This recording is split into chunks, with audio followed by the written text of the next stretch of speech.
How to use the door lock. This is the Schlage door lock. If you're inside and you want to use it, just shut the door. That's locked. That's unlocked.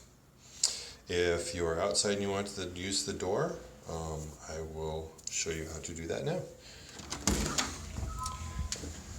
When you leave and you want to lock the door, just press the Schlage, and the door is now locked. To unlock the door, when you walk up, you can press the Schlage button and it will eliminate the keypad. Then press your security code and the little check mark will show and the door is unlocked. Again, press the Schlage to lock the door again.